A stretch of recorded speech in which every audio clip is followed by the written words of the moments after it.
Assalamualaikum warahmatullahi wabarakatuh. Baiklah, sebelum kita masuk ke penjelasan materi yang lebih dalam, perkenankan saya untuk memperkenalkan diri terlebih dahulu. Perkenalkan, saya Yova Francisca, mahasiswa program studi aquacultur semester 3.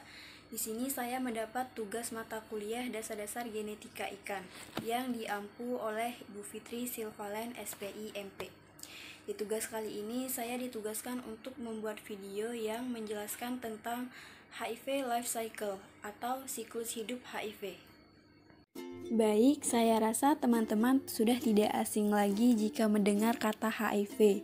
Jadi HIV ini adalah singkatan dari Human Immunodeficiency Virus, yaitu virus yang ditandai dengan gejala menurunnya sistem kekebalan tubuh. HIV ini adalah nama virusnya, sementara nama penyakit yang disebabkan karena HIV adalah AIDS atau singkatan dari Acquired Immunodeficiency Syndrome. Jadi, AIDS adalah suatu penyakit yang disebabkan oleh retrovirus Human Immunodeficiency Virus atau yang biasa kita sebut HIV dan ditandai oleh suatu kondisi imunosupresi yang memicu infeksi oportunistik, neoplasma sekunder, dan manifestasi neurologis menurut Kumar et al. Pada tahun 2015. Jadi, AIDS ini adalah sindrom, kumpulan dari banyak gejala atau banyak penyakit karena dia sindrom, bukan tunggal. Adapun penularan HIV ini biasanya terjadi melalui kontak dengan cairan tubuh manusia seperti darah, sperma, cairan vagina, cairan anus, serta ASI. Nah, biasanya penularan melalui darah ini terjadi pada orang-orang yang menggunakan jarum suntik yang bekas pakai atau digunakan secara bergantian. Nah, itu kan tidak steril, makanya menyebabkan terjadi resiko penularan HIV.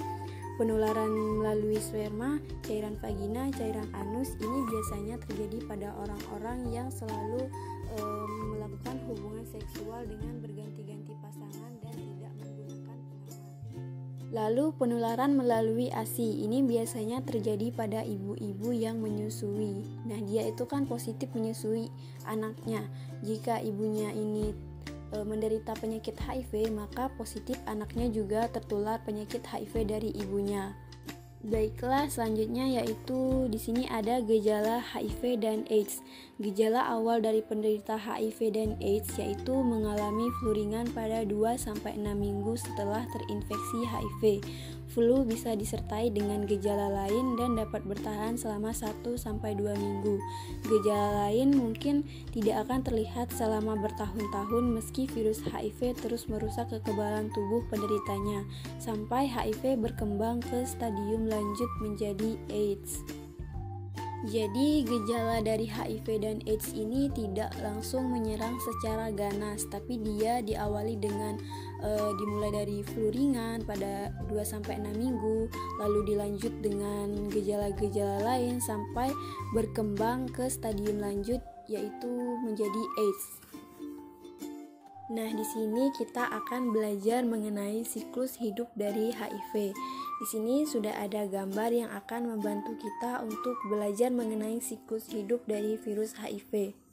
Yang pertama di situ ada siklus binding, yang kedua fusion, yang ketiga reserve transcription, 4 integration, yang kelima replication, 6 assembly, 7 budding.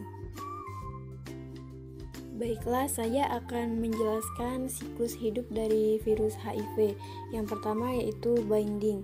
Virus bertemu dengan reseptor yang ada di permukaan sel CD4 darah putih. Bagaimana sih caranya virus itu masuk ke dalam tubuh seseorang? Biasanya itu bisa melalui darah. Jadi bisa karena transfusi atau seperti yang saya bilang di awal tadi, penggunaan jarum suntik yang bekas pakai atau yang bergantian, misalnya itu tidak steril. Kemudian jarumnya misal bekas dipakai orang yang terkena HIV, maka itu akan menular ke kita. Jadi menularnya itu melalui kontak lewat darah, jadi bukan karena kontak fisik. Misal kalau kita salaman itu tidak akan terjadi penularan. Dan misal jika kita memakai tempat makan bersama, jadi tempat makan yang sama itu tidak akan menularkan, tapi yang menularkan itu yaitu melalui darah. Nah, kemudian kalau misalnya tertular, maka virus itu bisa masuk ke dalam sistem peredaran darah tubuh seseorang.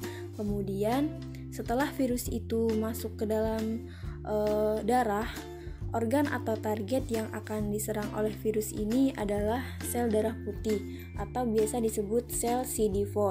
Jadi, darah putih ini kan bermacam-macam. Dibaginya ada limfosit, ada leukosit. Nah, dia ini menyerang CD4 dari sel darah putih. Virus ini nantinya akan binding atau terikat. Jadi, di CD4, di luar dari permukaan CD4 itu ada yang namanya reseptor, di mana reseptor ini itu cocok dengan reseptornya virus HIV. Jadi mereka bisa klop. Karena klop itu tadilah, maka virus ini bisa binding atau terikat. Kemudian dia akan bisa menempel atau sudah binding dengan sel CD4, maka dia akan bisa fusi. Kemudian setelah fusi, maka virus HIV itu akan masuk ke dalam sel CD4 manusia. Nah, HIV ini kan jenis virus yang virus RNA. Jadi HIV ini cuma punya RNA saja, dia tidak punya DNA. Agar virus ini tetap bertahan, maka dia harus punya yang namanya DNA. Oleh karena itu, dia memanfaatkan enzim reverse transcription. Jadi, virus ini itu akan mengeluarkan enzim reverse transkriptase untuk membantu dia mensintesa DNA dari RNA. Karena sebenarnya ini kan reverse. Reverse kan terbalik ya. Kalau sel tubuh manusia itu kan sintesisnya dari DNA ke RNA. Tapi karena dia virus RNA, jadi dia sintesisnya reverse atau kebalikan dari RNA menjadi DNA. Nah, jadi virus ini mengeluarkan enzim itu. Akhirnya terbentuklah DNA dari virus HIV. Kemudian DNA dari virus HIV itu akan memasuki nukleus dari sel CD4 dan dia akan bergabung di sana. Jadi dia itu akan berintegrasi dengan DNA dari manusia. Tujuannya untuk apa? Jadi virus ini kan cuma satu. Kalau manusia tujuannya gini. Kenapa dia berintegrasi adalah ketika nanti DNA manusia itu bereplikasi, dia otomatis akan ikut. Jadi karena posisinya seperti ini kan, dia binding atau terintegrasi dengan DNA manusia, jadi dia seperti numpang ke DNA dari CD4 itu tadi. Jadi di setiap CD4 ini berkembang biak atau bereplikasi, maka DNA-nya HIV ini juga akan ikut bereplikasi, seperti itu. Nah, kemudian lama-lama dia akan bereplikasi. Setelah itu dia akan assembly atau menyusun virus baru.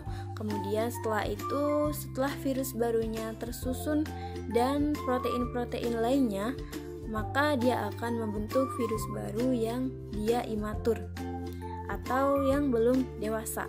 Jika belum dewasa, maka dia non-infeksi. Nah, untuk proses pematangannya itu terjadi ketika dia meninggalkan atau keluar dari sel CD4 itu tadi. Jadi setelah tadi di dalam sel itu dia ikut berkembang biak, ikut bereplikasi, sembari DNA manusia juga bereplikasi, dia ngikut. Kemudian setelah itu virusnya keluar, dan setelah dia keluar, virus baru ini akan merilis yang namanya protease, di mana protease itu nanti akan membreakdown dari rantai protein yang panjang dari virus yang imatur tadi menjadi virus yang matur atau virus infectious. Nah, siklus ini akan berjalan seperti itu terus-menerus. Jadi, makin lama virus HIV diproduksi semakin banyak, dia akan menginfeksi CD4 yang lain dengan siklus yang lebih lama. Oleh karena itu, siklus CD4 ini adalah salah satu parameter ketika penegakan diagnosa dari HIV, karena harus dilihat dari CD4-nya berapa. Karena CD4 ini adalah target dari virus HIV itu tadi. Nah, mungkin itu saja yang dapat saya jelaskan tentang materi HIV life cycle atau siklus hidup HIV. Mohon maaf jika ada terjadi kesalahan dalam video saya kali ini. Saya ucapkan terima kasih. Wabillahi taufiq wal hidayah. Wassalamualaikum warahmatullahi wabarakatuh.